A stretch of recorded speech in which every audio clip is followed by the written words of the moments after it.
I have just a couple of little things I want to share with you.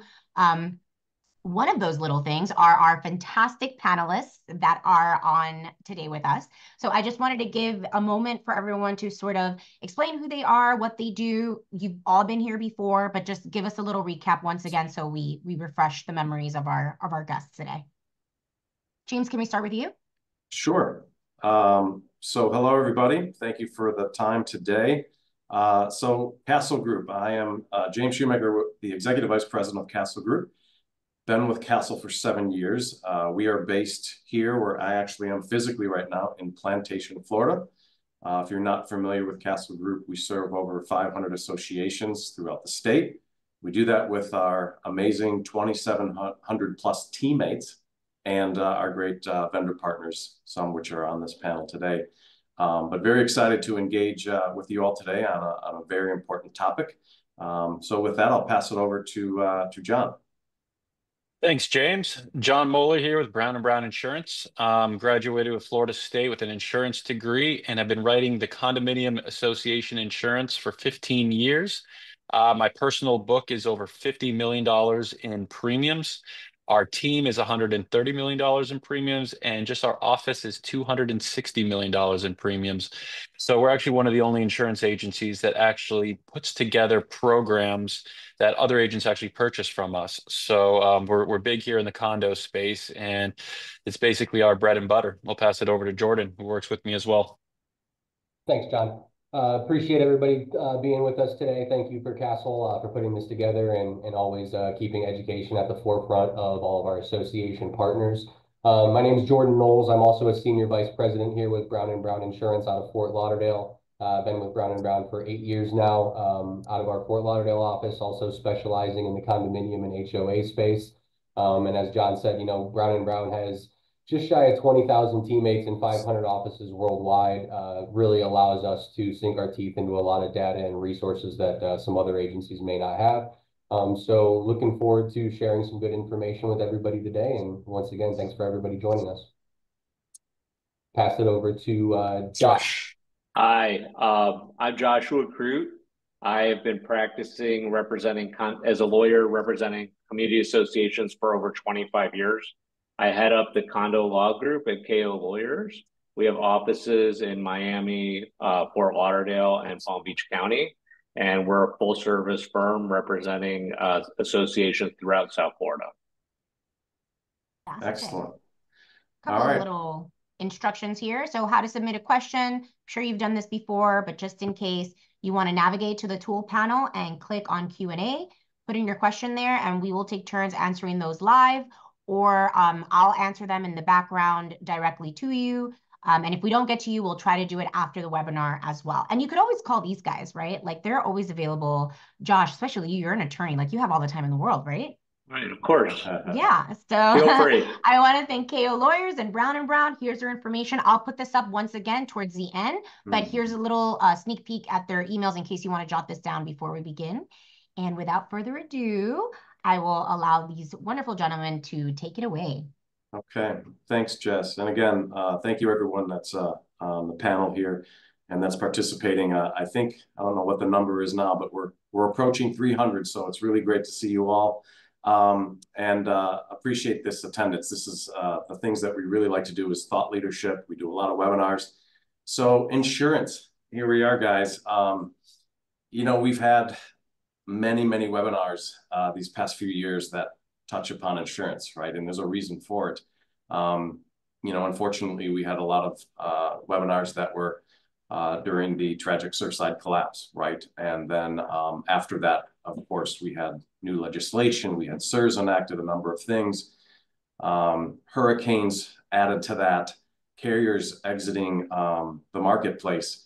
And, you know, I really believe I think we reached a point of recency where we kind of saw some stabilization in the marketplace. And there was a little bit, maybe not relief, but it was more relief than we anticipated on insurance rates.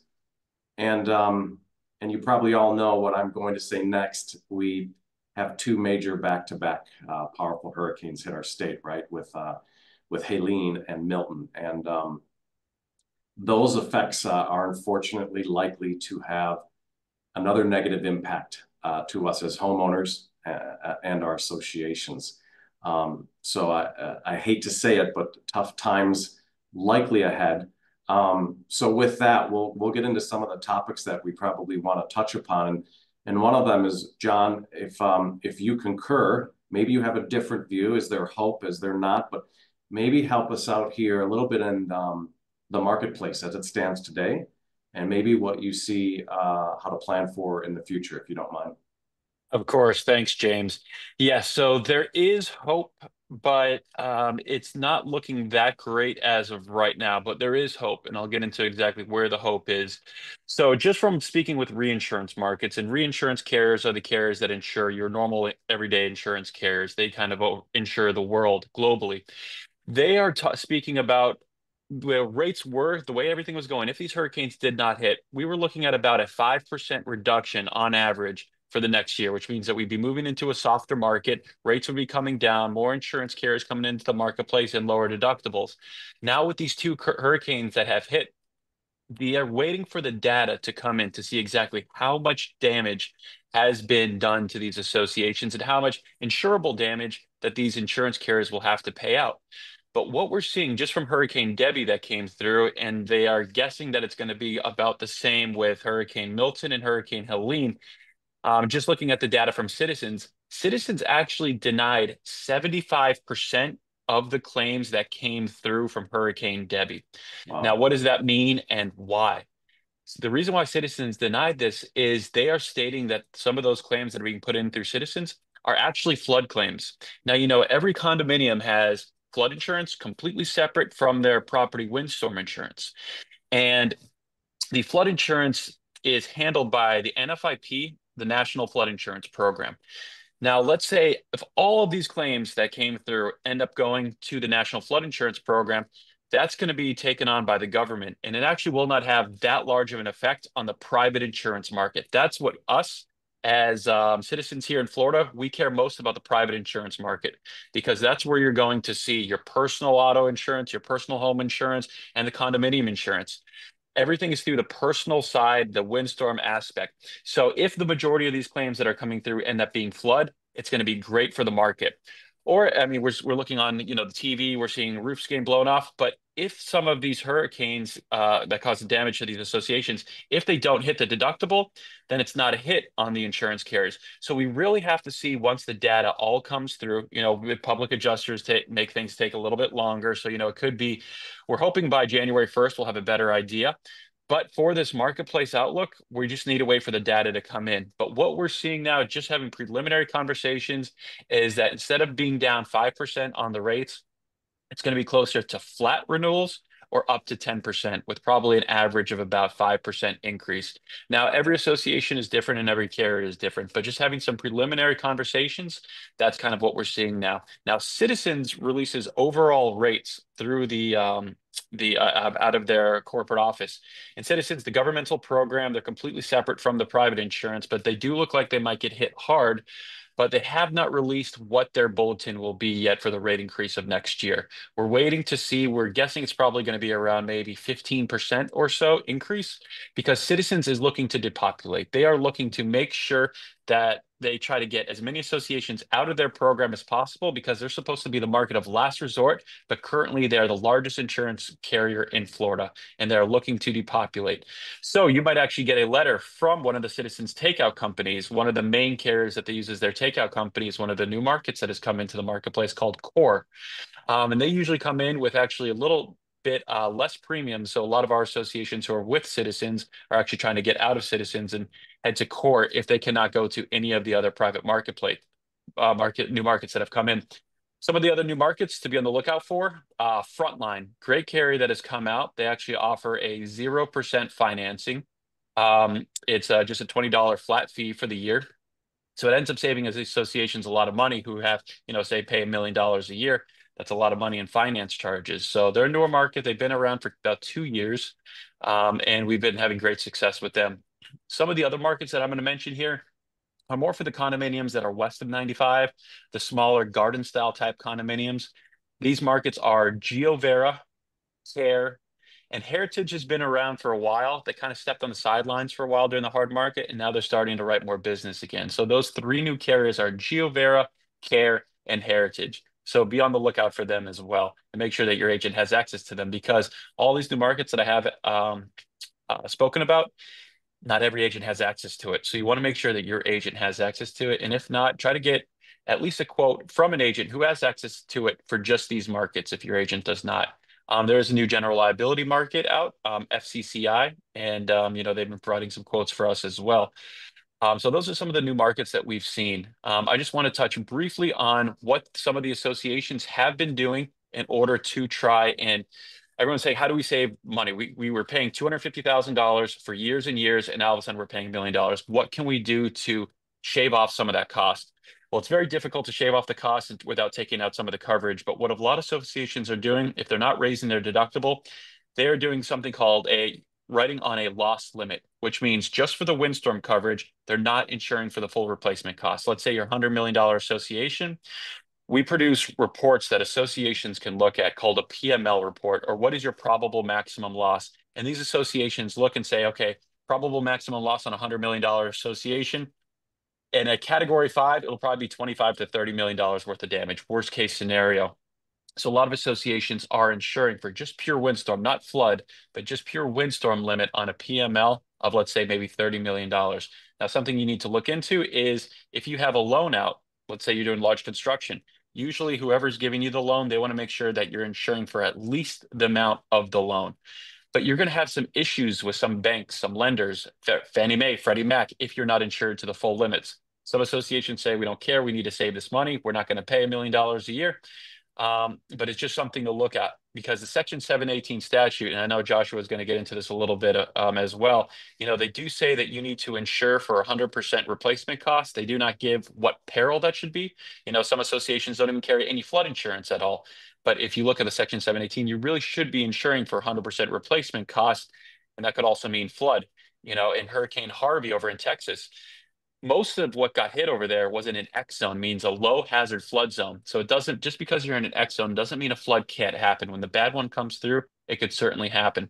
And so a lot of associations, if they're not taking the PML and they're in a bad shape and there's no other markets out there, some of them are going with Citizens.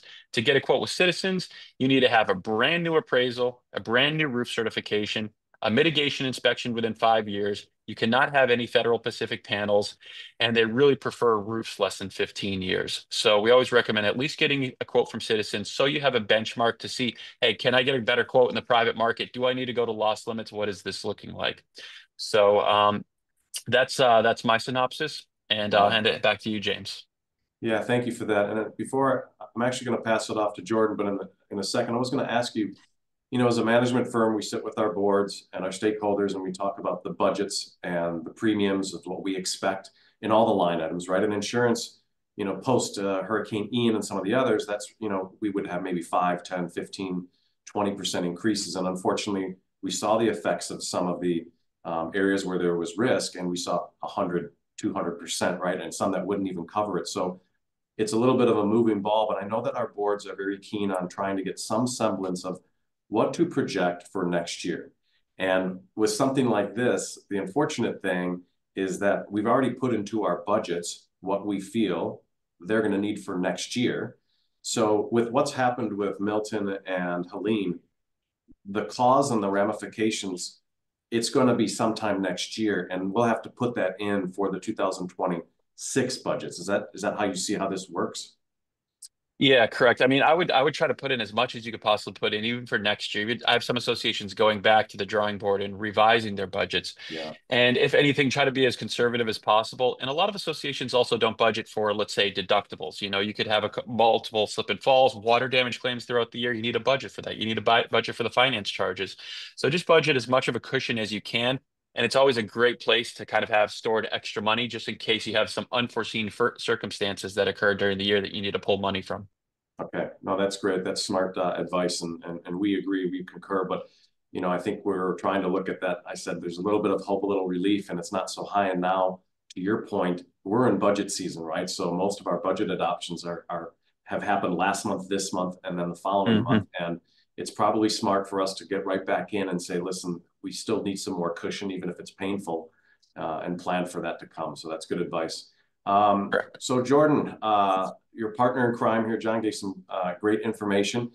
And I think for you, I'm not sure exactly what you want to speak to, but I know that with the details we have here in the market space, you probably have a similar view, I'm assuming, right? You're on the same team there, but maybe you can dive a little into some of the topics that surround renewals, reinsurance, maybe the overall underwriting component as to where those premium increases might be and might be mitigated based upon some of those underwriting components. So if you want to touch upon some of these things, take it away.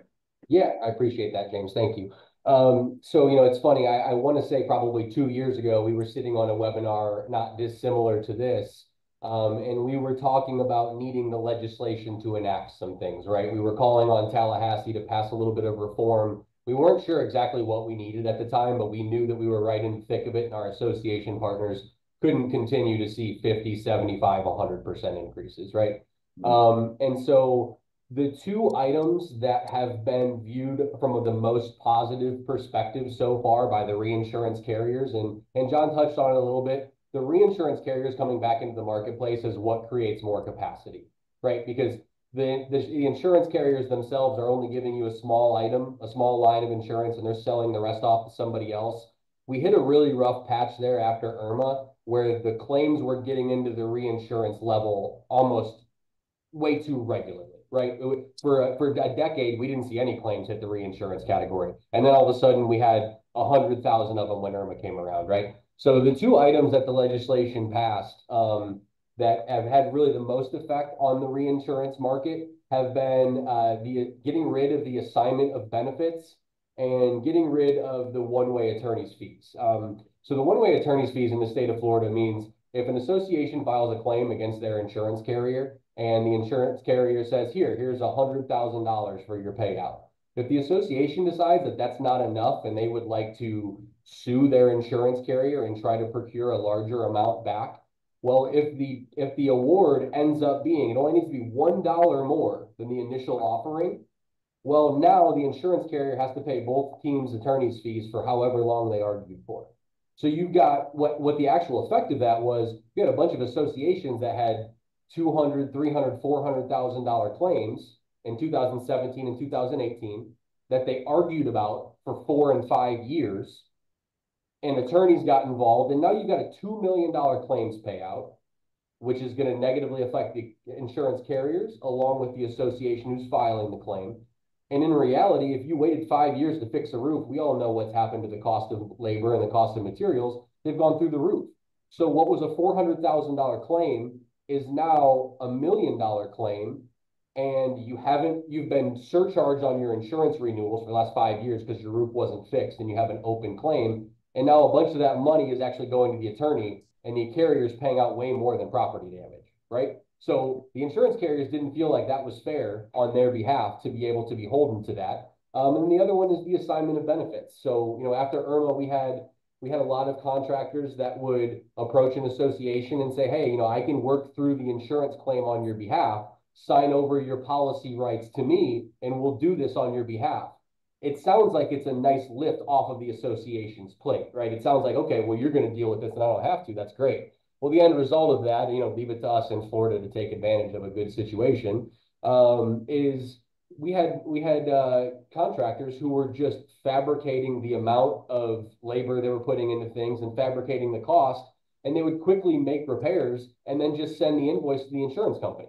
So the insurance company's adjuster had no involvement in it whatsoever. Many times anybody from the association, whether it would be the board or the property management company, didn't have a real good hand in that. So you've got claims that would assume to be $50,000 or $100,000 that are paying out for $500,000. So when the legislature passed those two items to get rid of those two pieces on the policy, the reinsurance carriers knew this wouldn't happen overnight, but they said, okay, that is a little bit of a light at the end of the tunnel. And of course, the last 3 to 4 years, we've been fairly lucky. I know we had a pretty big storm on the West Coast last year 2022, that caused some significant damage with Hurricane Ian. But for the most part, we've gotten through. And, just simple supply and demand, you're at the highest rates you've ever been, right? The premiums are the highest they've ever been, and the carriers aren't paying out a lot of claims.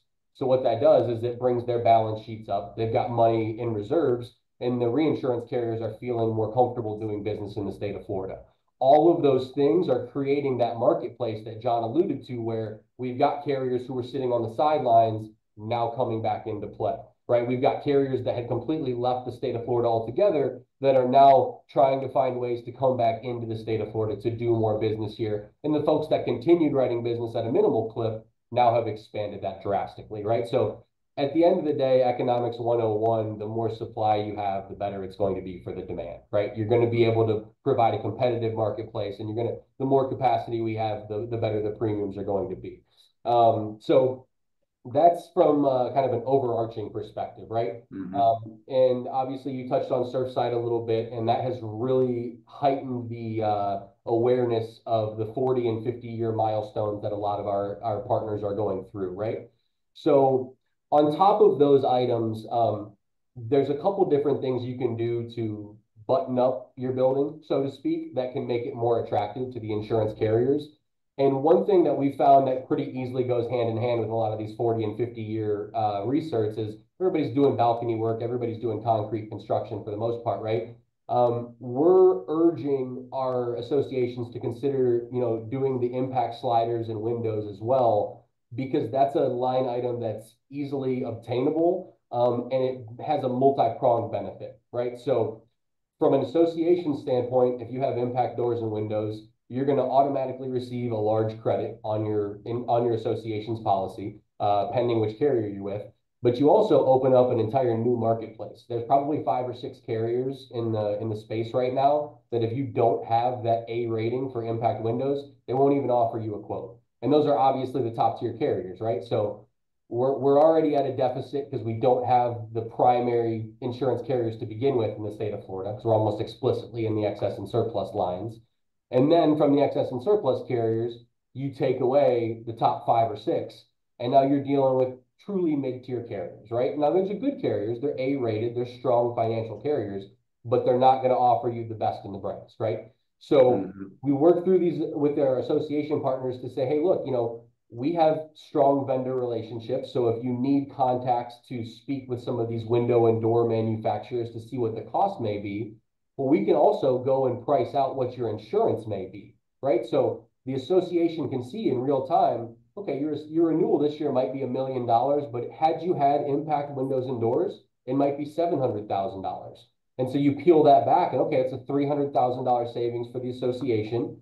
And now that effect it has on the association's policies has the exact same effect on your unit owners.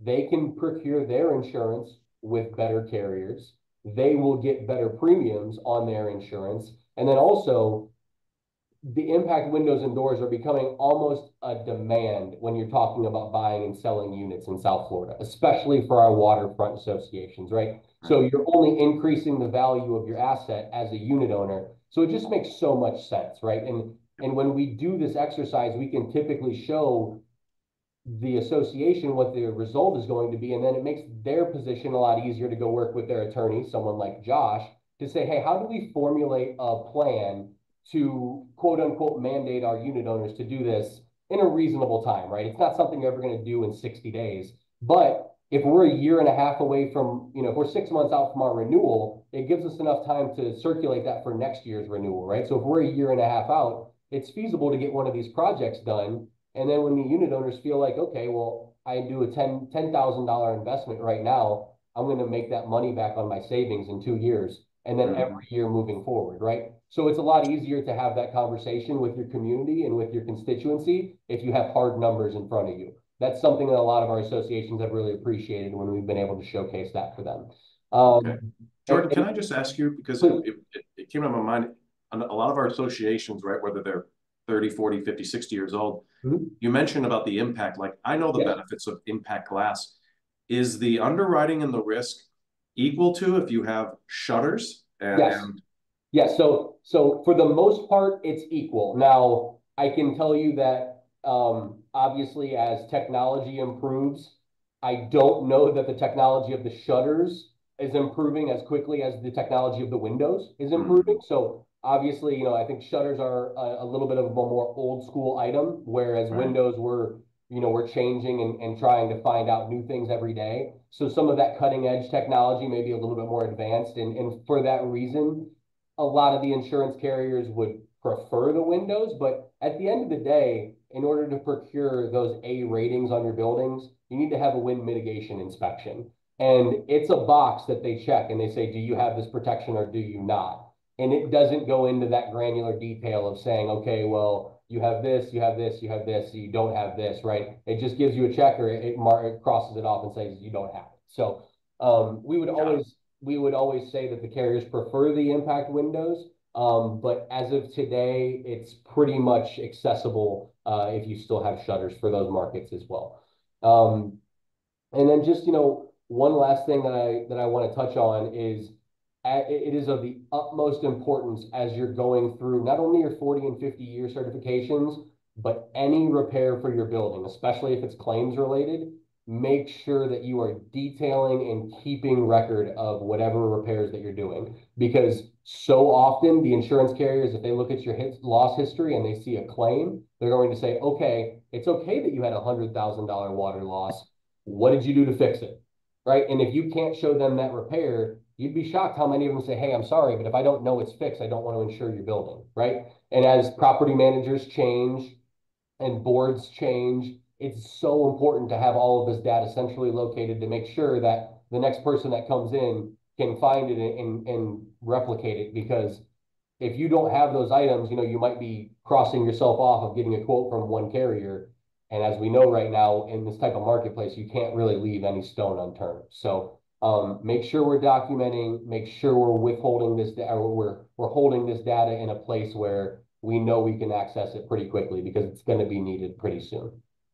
Yeah, thanks so much for that, Jordan. That's very helpful information. I guess, you know, the more I'm listening to you and John, the more I think about us in management, right? And for any management firm, you know, as a whole, we are seeing personally in this space, we're seeing such a large increase in self-managed associations reaching out to us. And it's mostly because they're lacking overall education and guidance that we're all talking about.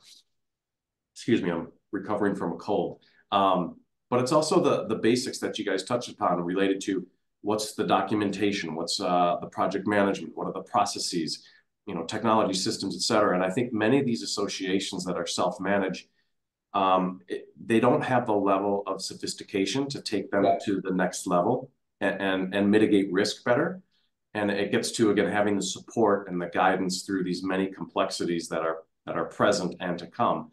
And even items like we talked about, a lot of the pain points that come from our associations, professional or self-managed, but mostly in the self-management space, is, you know, the legislative changes, the updates to them, the physical plant oversight and preventative maintenance, you know, the projects, the reserves, the vendor management, and so on and so on. And it's not to say that they all fall into this, that they don't have those experiences or skill sets, but we have certainly seen a dramatic increase in self-managed associations coming to us because they need a management partner that can deal with those complexities. So again, related to this, it's, you know, once we do engage with these associations, we really quickly see those common gaps that I mentioned before of, you know, getting on top of those things and having somebody that can do all those things. So one of the things that we do, and I'm really proud to do it with the Joshes and the Jordans and the Johns, is, you know, bring the stakeholders together.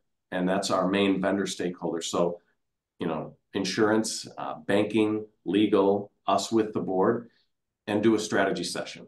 And these strategic sessions are critical because it's basically identifying where are we at now, where do we need to go, and what's a roadmap to get there. And those sessions, they do a couple things, but number one, they allow for collaboration and alignment of really how we're going to work together to achieve the goals that the board desires and wants. And secondarily, the board is now updated, they're prepared, and they have the confidence now that they can bring that information through all those stakeholders and bring that strategy back to the community. And as we all know it, right, it's like transparency, alignment, you know, awareness, education. So the things that we're doing here in this webinar, the things that we all do with our board members and our associations, so that we can, you know, provide information and education. And I think that's one of the bigger things we're seeing is a lot of times those pain points that sometimes come from the homeowners and the community and the residents from our town halls and our focus groups and things, is they didn't feel it was transparent and they didn't feel that there was a plan. So what I really like about working with all of you guys is that, you know, we can get together, we can collaborate, and at least be somewhat aligned and challenge constructively as to what's the direction they all need to take to navigate in this complex world. And you know, it's not always roses, right? We know that it is emotional, and it's very emotional, because if you have to bear an increase, or, you know, if you have the naughty word special assessment,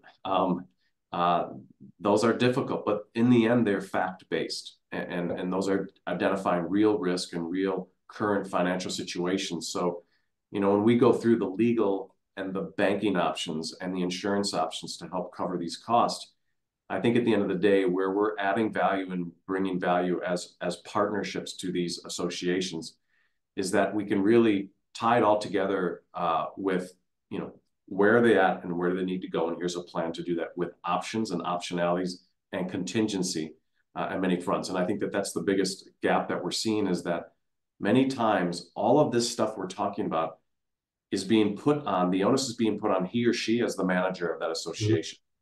And they truly are on this island to figure that out and navigate through these complexities. And it's simply just too much. That he or she that's in that self-managed association, it's too much for them to bear on their own. And we see, unfortunately, those mistakes that comes after the damage is done, literally and figuratively. But, you know, that's one of the things that I really want to bring to this, is that as much as we're selling Castle Group and the great vendors on this webinar, these are the pain points, is that you as a board, you may have really, really great experience and uniqueness to the finance, to the projects, to the engineering, et cetera, as a board collectively, but it's a lot for just the board to figure out. So that's really what we're trying to bring, is that thought leadership, so that, you know, at the end of the day, you're making confident, good business decisions for what's to come in the insurance and the legislative updates. So with that, I'm going to actually bring it to the smartest man in the room. I'm sorry, Josh and John. It's Josh, Mr. Josh Krut. You're the smartest. I was looking around. Yeah, you're one of the, as I said, you're one of the legal stakeholders in these strategic sessions that we do, but you are certainly, you're very critical and extremely well respected in our business and industry for our clients. So, you know, with SIRS and HB 1021 and HB 1023, and I don't even know all the numbers, the new updates and so on, I think you're the guy to maybe shed some light on what are some of the important items that our associations need to plan for on the new laws and the updates. And maybe you can get into how these things kind of tie into insurance and reserves and some of those things, and different thresholds, maybe if you're up for it. Certainly. Well, thank you for that introduction. In terms of insurance, let's start with the insurance requirements, because there's a section in the statute that talks all about it. It's 718.111.11, which I'm sure everyone on this call knows. And the language in that, especially in the first part, is really important, because it says that as an association, you have to use best efforts to maintain adequate coverage for the replacement cost of the property. And I just want to unpack those words a little bit. So best efforts is a term that, as an attorney, you will never let your client have in a contract that they're required to fulfill, because best efforts means really your best efforts. It means you sell your kidney to meet this requirement. And so it's not reasonable, it's best. You have to have best efforts to have adequate coverage. And as I think John said earlier, that's for the replacement cost. So it is somewhat rigid, but of course there are some associations that literally cannot obtain, it is impossible for them to obtain that level, and they just have to do the best they can given the condition of their property. So you don't have to spin straw into gold, but if there's coverage available from Brown & Brown, you really have to buy it. So let's keep that in mind. In order to meet this requirement, you also, every 36 months, you have to get an independent insurance appraisal for the replacement cost of the building. There's that term again. So keep that in mind too. And again, your professionals are going to remind you that you have to do this as an association. Now, Where things get interesting is that you are allowed to have a reasonable deductible.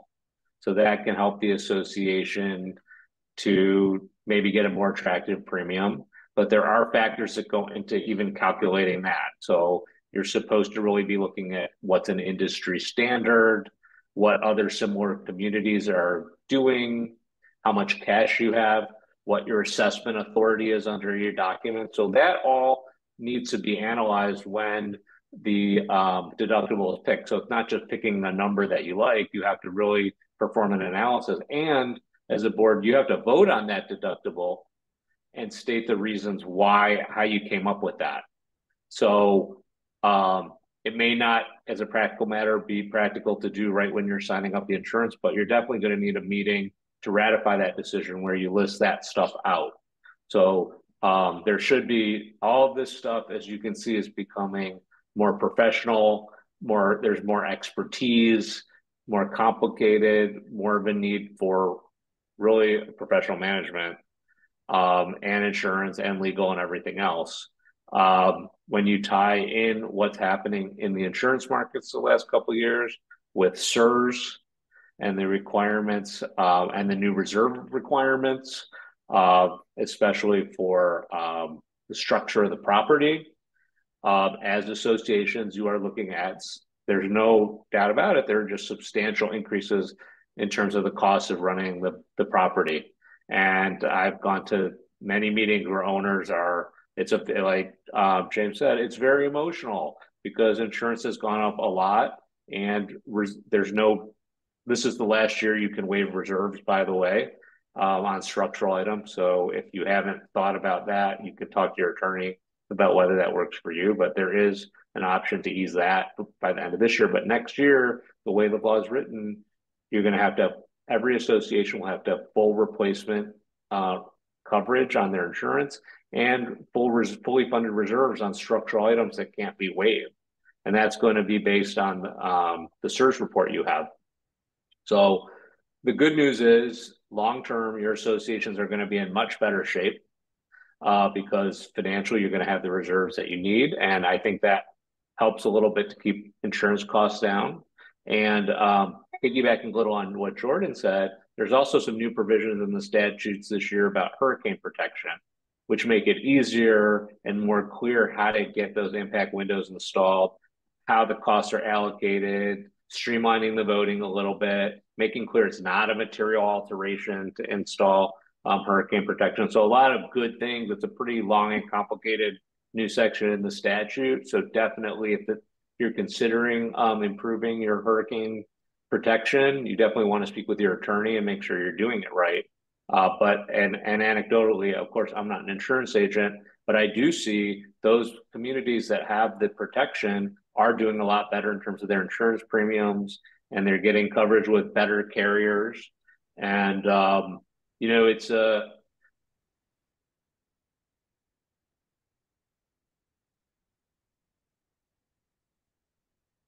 seeing Frozen. Are you guys seeing Frozen? Glad it's not just me. I was wondering the same thing.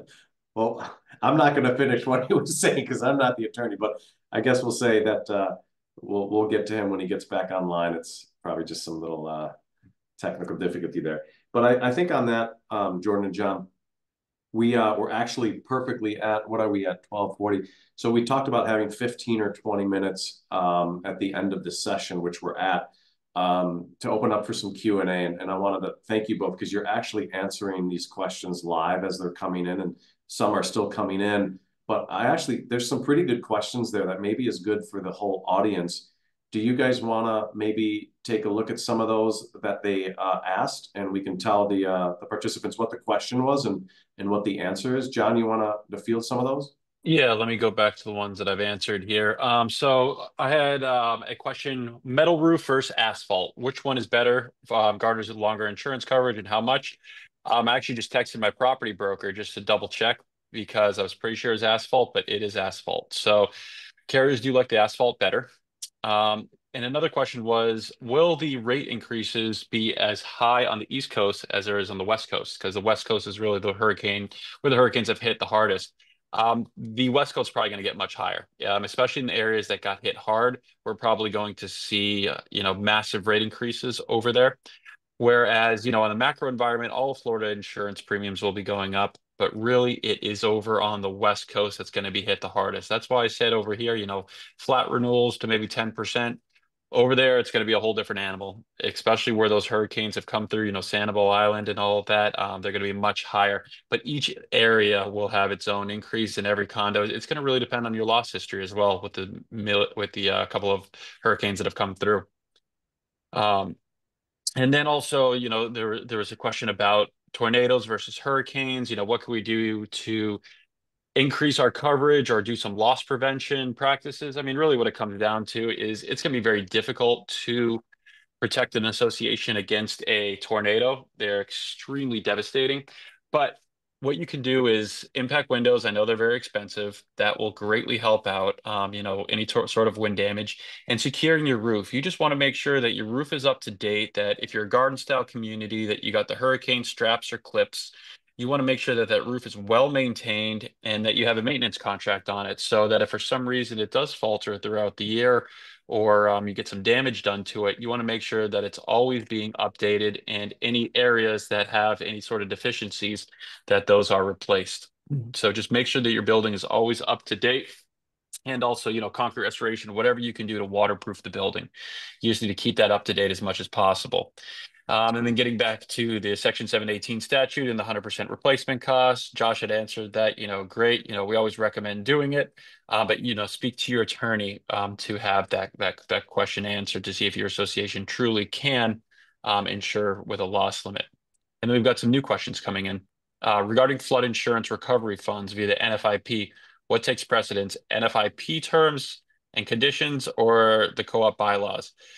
So when it comes to if your association has flood insurance and a flood occurs, the flood insurance is going to be the primary coverage. That's going to pay out for all the flood damage. I'm not exactly sure what they mean by the co-op bylaws, but if there is any flood damage that occurs, it's going to be paid out by the flood insurance carrier through the NFIP.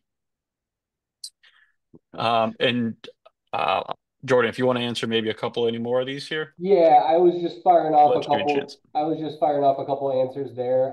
There was one of them that I was actually just in the middle of that I wanted to address because I think this is a good question for the group. This came from Kevin Wilson. How granular can the insurance companies get in raising rates for losses? I always understood the pools were larger. For example, we pay in Florida for California fires. So yes and no. Right. At the end of the day, it goes a little bit back to the reinsurance that we talked about. There are only so many reinsurance carriers in the world. And at the end of every rainbow, you're going to find companies like Lloyd's of London and Munich Reinsurance and Swiss Reinsurance and those big companies.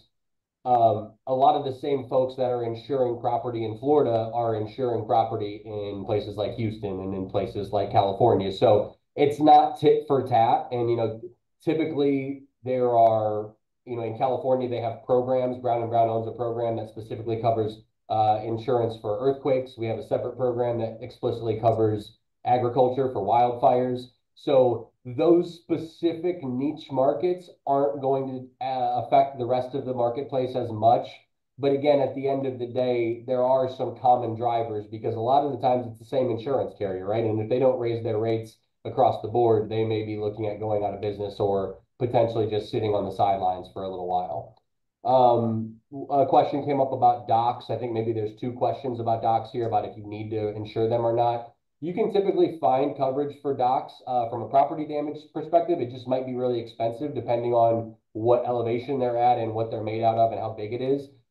We would say that at a minimum, make sure that you're insuring the liability portion because you can't have somebody out there sitting on a dock and falling off and getting hurt and then coming back on the association. So at a minimum, make sure you're insuring it for the liability aspect on your general liability policy, which should then be partnered with your umbrella. But if from a property perspective, the board has the ability to make that decision, hey, do we want to spend 20 grand to insure the docks for 100 grand? Yes or no, right? So that can be a decision that the association makes as a whole from a property damage perspective. That's not going to be included in the board of directors' responsibility to ensure the residential portion of the building, that's going to be separate. You know, I think I'm gonna also ask Josh, you're back online, right? You're live? He's back on live, he's still frozen. You're still frozen, buddy. Okay, I just wanted to check. Let me see, what else do we have here? There's one at the bottom here that just came in. Heard some horror stories about some of the carriers not paying their claims. You had talked about that, actually, John, earlier about, you know, there's a misnomer that they're not paying claims. It's about where they were attributed to, whether it was storm or tornado or leak or flood, right? So there's a classification there. But I think at the end of the day, if there are people that are affected and they don't feel that they're getting a payment or a fair payment, that's kind of what's out there in the news, right? So maybe a little bit just touch to clarify on that. I'm sorry, hold on. I just broke up. I just had you freeze out there for a second. You were talking about the claims that are not being paid. So yeah, just the sentiments that are around, you know, why or why not, and if it's fair or not, and how that works. yeah, and so that's what you need to look at for when a hurricane comes through. You're going to have two very, very distinct causes of loss. It's either going to be a flood or windstorm. Flood is defined as an unusual rise in water, so it's got to touch the ground and come upwards. It needs to touch two addresses or be across 2 acres. So you can't just have a lot of water, say, pouring into one of your elevators from your parking lot. It would need to be 2 acres of unusual rising waters where there usually is not water, or touch 2 addresses. And that's the only way you can get paid out on flood insurance. And everybody really truly wants to be paid out on flood insurance because you have a small deductible. Now, windstorm insurance, that is where a lot of these companies are seeing a lot of denials. They're saying, oh, no, it's flood. You might have your flood insurance carrier and your windstorm insurance carrier both point fingers to each other. And we don't recommend it in all cases, but there are times where you need to engage with a public adjuster. And us as your agent, we do as much as we can to try to get some insurance claims paid, do whatever we can, especially the bigger brokers. We got more pull with these insurance carriers to make sure that they pay and pay in a timely manner. But there are some instances where a public adjuster may need to be involved, and your agent can discuss that, you know, for those certain those certain types of claims. I would just add, am I being heard or am I Josh, you're there. There you are. So welcome back. I would just add, if you decide that you speak to your agent and you're at that point where you need to consider an adjuster, please have your general counsel look at that contract. An adjuster may make sense, or it may make sense to hire an attorney who's a specialist in this area, but there are intricacies to those adjuster contracts that you really need to have your general counsel explain to you so you understand what you're getting, especially if the adjuster is unsuccessful in fully resolving your claim, and how things will work if it has to transition to an actual attorney between them and the adjuster firm. So you want to look at that provision in the adjuster contract carefully, especially carefully. Okay. Josh, you when you got frozen, was there anything, because we do have about 5 minutes left, was there anything that you didn't touch upon that you wanted to, just in terms of on the legal side or the updates, or anything that's you didn't were able to finish? Well, in terms of insurance issues, I think it's important that you speak with both your agent and your attorney as an associate, and your obviously management is the first person you're speaking with, in terms of figuring out your policy and coverage that you're going to obtain for the next year, because there are pretty strict requirements under the Florida statutes, but there are some real world issues in terms of what insurance you can actually obtain. And you also have your issues with CSRS and budget issues. And there may be some creative ways to address issues that you may not have thought of in terms of assessments, budget amendments, maybe document amendments to make things easier and shift some of the coverage burden. So don't try to go it alone as a board. Really take advantage of all the professionals and all the expertise you have. Associations aren't cookie cutter, so everyone's a little different. Everyone's needs are different. Their documents are different, but what every community needs, especially high rises today, good.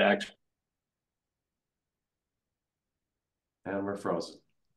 I'll take a quick question here. I had seen one from Rose that I wanted to answer. So she asked, is loss limit coverage available given the full replacement cost coverage requirements of the state?